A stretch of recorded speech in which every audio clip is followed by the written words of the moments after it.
me cater to you.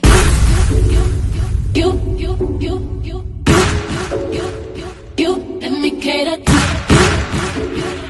you. Let me cater to you. I wanna let you know, girl, that you know that I like what you do. So if I be very assured, my life will be purpose without you. If I want it, I'm gonna ask you. Cause I am to be there. Challenge me for the better for you. Let me cater to you.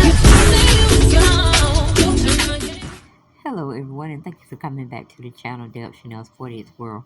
If you haven't subscribed to the channel, please do so, and make sure you subscribe to my other channel, Make It Make Sense. Okay, so I need y'all to like, comment, share, subscribe, and thanks for watching both of the channels. Make sure the ones that are subscribed to turn on your notification bell button, or will hit the notification bell button so you'll know when I upload and drop new content for you all to take advantage of or listening.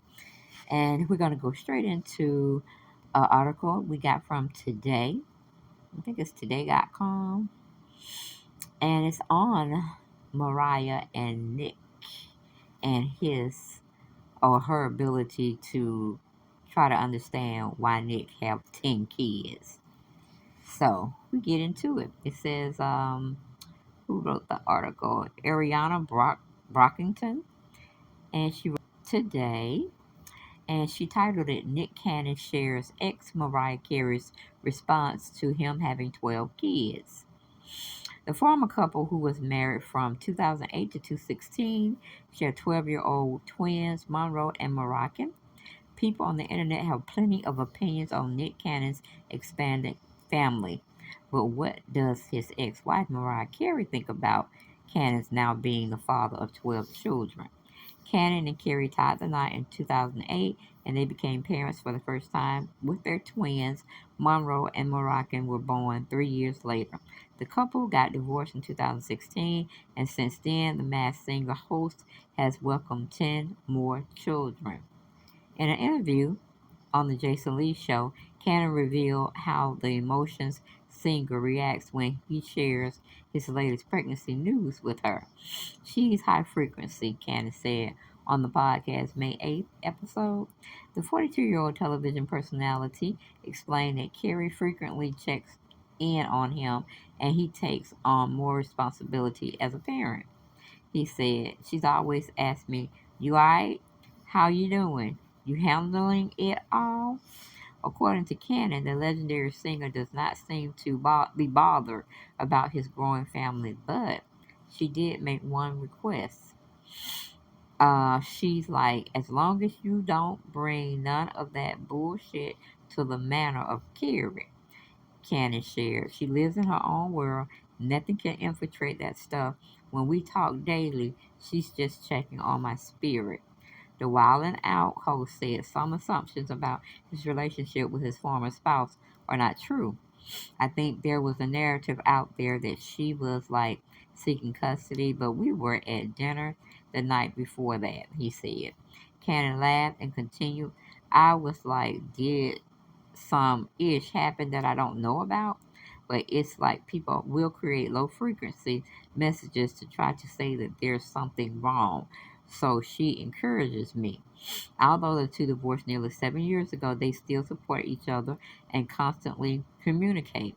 Cannon said Carey told him, yo, let's make sure we're on the same page every day, so if some bull-ish come up, we know that it ain't true. In addition to his 12-year-old twins, with the powerhouse vocalist, Cannon is also father to 6-year-old Golden, Saigon, 2 years old powerful queen, and 7-month-old Rise Messiah, with Brittany Bell, 1-year-old twin Zion, Maloxidine, something like that, and Zillion, Air, and 5-month-old beautiful Zeppelin. Oh shit, it just goes on and on. He got too many damn kids. Well, it doesn't even matter to me to even name them all. He just need to remember. Okay, in 2021, Cannon and Scott announced that their 5-month-old son, Zine, died from a malignant brain tumor. He recently shared how his oldest children, Monroe and Mariah, feel about having so many siblings. During an experience no, I'm sorry, doing an appearance on the Howard Mandel Does Stuff podcast. At this point, they enjoy it, he said. They have fun and they're the oldest. He added, but who knows where that will go when 16 hits. I'm just trying to pay close attention to it and be honest with them. Cannon then prepared or praised his preteens for being so intelligent and so in line with their own values. Mm-hmm. Well, it seems like they would have to be in line with their own values because they dad don't seem like he got it all together. Having all these doggone children, Lord, we pray that Nick keeps a job because he's going to need to keep a job or jobs with all these babies. And if shoe hit the other foot, I think Mariah would be cool and she might let him come and crash at her pad till he can get himself together. That's just say if he lost everything or whatnot. But the other women, I really feel, would take advantage of the situation. They'll be down there trying to sue him because they don't have the talents and the resources like Mariah. Mariah don't need a man, okay? Unless she just wanted for that one thing and then he got to go bye-bye. But she's been married before, twice, I do believe. I think she was married to Tony Mottola or something like that. Anyway, I don't think she wants three to be the charm. Or if she's waiting on number three, it's more so when her two twins grow up and they move out that she probably would have a love life worth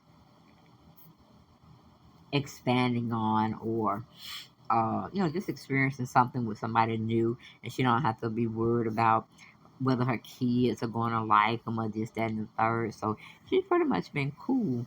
Maybe she's just dating, but she's dating for the hell of it. Just to have somebody to go out with, to dance, to go to a movie with, or just hell, sit on the beach if she's around the beach area. But it would be nice to see Nick and her get back together. But then again, if they're good where they are now with one another, I don't think that they should mix that into a situation that might end up with the same end result that they are in now.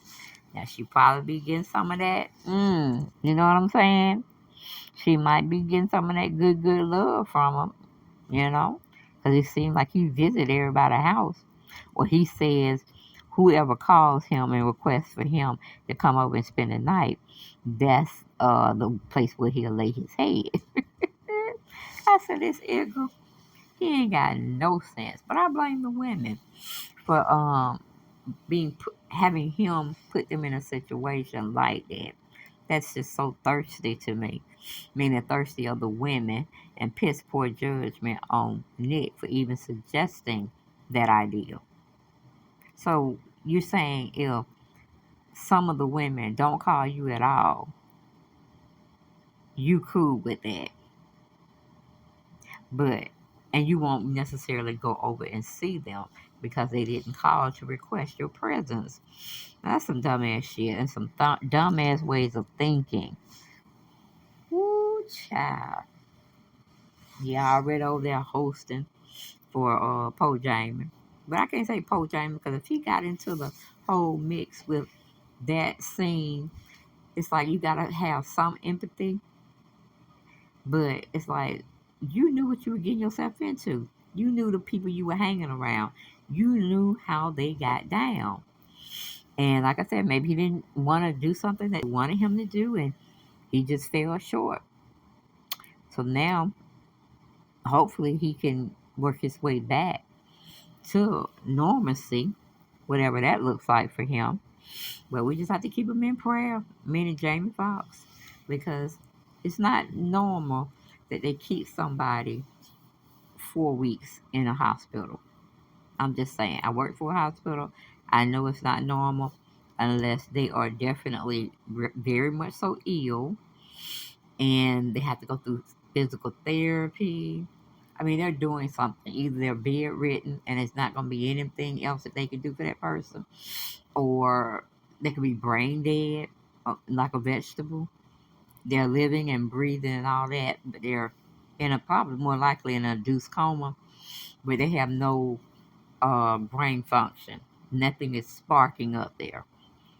That may be the situation with him, but no, it's not normal for anybody to stay in a hospital 4 weeks or plus unless something major is going on with that particular patient or person.